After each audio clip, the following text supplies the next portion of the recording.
Have you ever felt your heart race during a match? What draws millions of us to cheer, cry, and fight over matches that, in the grand scheme of things, hold no real stakes? Today, we will uncover the evolutionary roots of sports, revealing how they mirror our survival instincts, cultural values, and even our very identity. From an evolutionary perspective, sports may have originally evolved as a practical training ground for survival skills like hunting and warfare. Over time, however, these activities could have transformed into symbolic arenas, serving as a means for social signaling. Additionally, sports likely became a developmental tool to hone vital skills such as aiming, aggression, and coordination that were essential for survival in early human environments. In a sense, sports provided a structured way to enhance the very skills that ensured both individual survival and success within the broader community. From a functional standpoint, several hypotheses explain the central role of sports in human evolution. The spectator leg hypothesis suggests that sports allowed individuals to evaluate strength and skills without direct confrontation, aiding in the selection of allies or mates. Similarly, the align with correlation hypothesis highlights how displaying competence in sports signaled an individual's value as a cooperative partner, vital for survival. The development of skill hypothesis emphasizes the role of sports in honing traits like aiming and coordination, crucial for hunting and defense. Lastly, the male warrior hypothesis and the concept of male athleticism propose that sports became a platform for males to showcase fitness, strength, and resource generating capacity, thereby attracting allies and mates. Together, these perspectives demonstrate how sports evolved as a vital mechanism for survival and social signaling. In pre industrial societies, sports were deeply intertwined with survival strategies, serving as a means to hone skills crucial for activities like hunting, tracking, and finding territory. These activities were not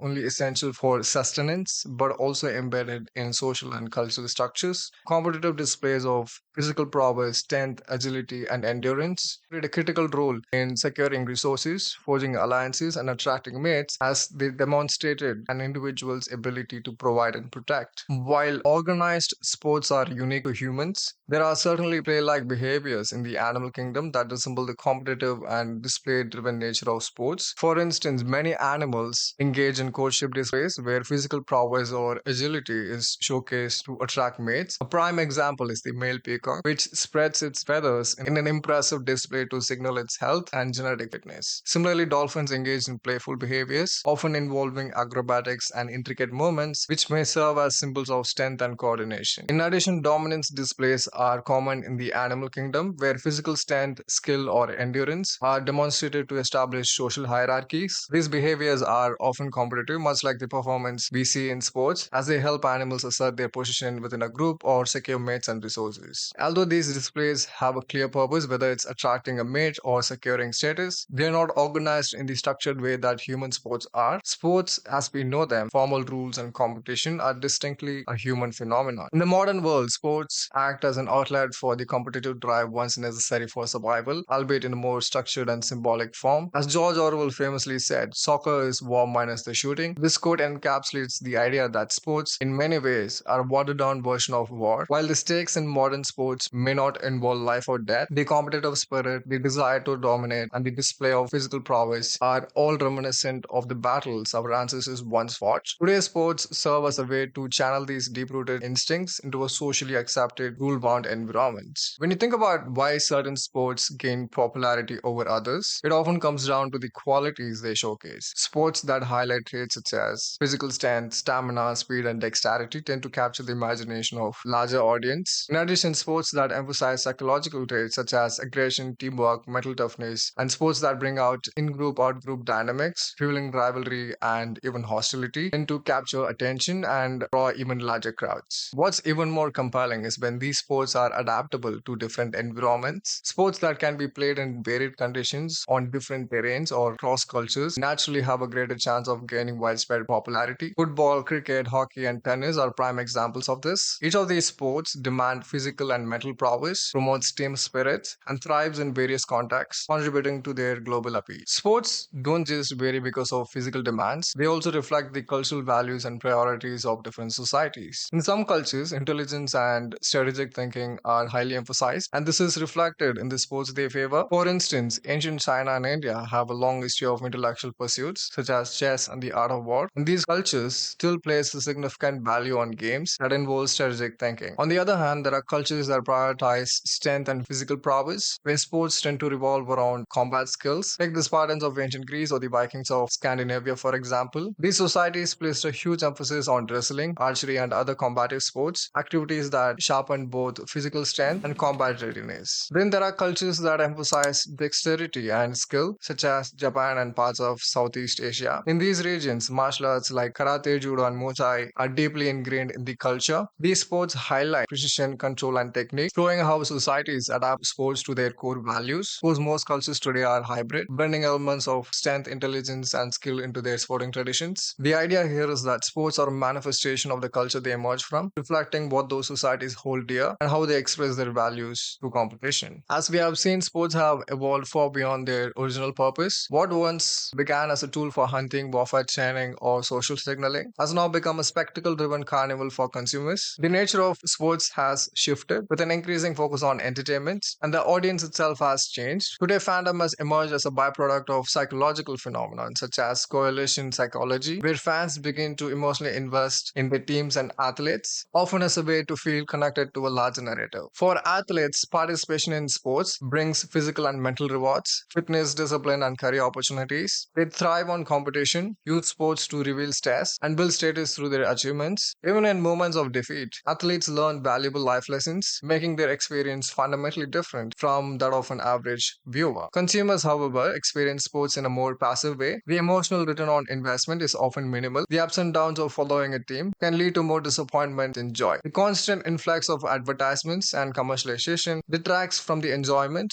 turning what could be a source of pleasure into just another consumer product. Historically, sports have also been used as a political tool, distracting the masses from societal problems. The Roman concept of bread and circuses, offering entertainment to keep people pacified, reminds us that sports have often served to divert attention from economic hardship, corruption, and governance failures. This dual function of sports, both as entertainment and as a political tool, continues to shape its role in modern society. Sports consumption has shifted from a personal enriching activity to often being passive spectacle. Healthy consumption enhances physical health, builds social connections, and imparts life lessons like discipline and teamwork. Playing with family or friends fosters collaboration and fitness, while sports also educate us on psychological resilience and open career opportunities for the talented and dedicated. Unhealthy sports consumption, however, involves blind loyalty and emotional energy spent with little personal gain. Fans often face frustration and disappointment, while the entertainment industry profits immensely. As a fan, I've learned so much from watching athletes like Floyd Mayweather, Khabib, and Mike Phelps. Their incredible mindset, discipline, and resilience at the highest level have taught me what it takes to succeed and inspired me to apply these lessons in my own life. When approached thoughtfully, sports can be more than just entertainment. They can be a powerful source of personal growth, motivation, and positive change. In today's spectacle driven sports culture, this system often favors billionaires over fans, with little return for those who follow the games. However, if you choose to stay engaged with sports, it's essential to do so with intention. Thoughtful fandom is key, watching sports not just for entertainment, but with a purpose. Instead of passively consuming sports, approach it as an opportunity for personal growth, learning, or social connection. By being mindful of how you engage with sports, you can make it a meaningful part of your life. And that's it for now. I hope you learned something valuable. I will see you in the next one.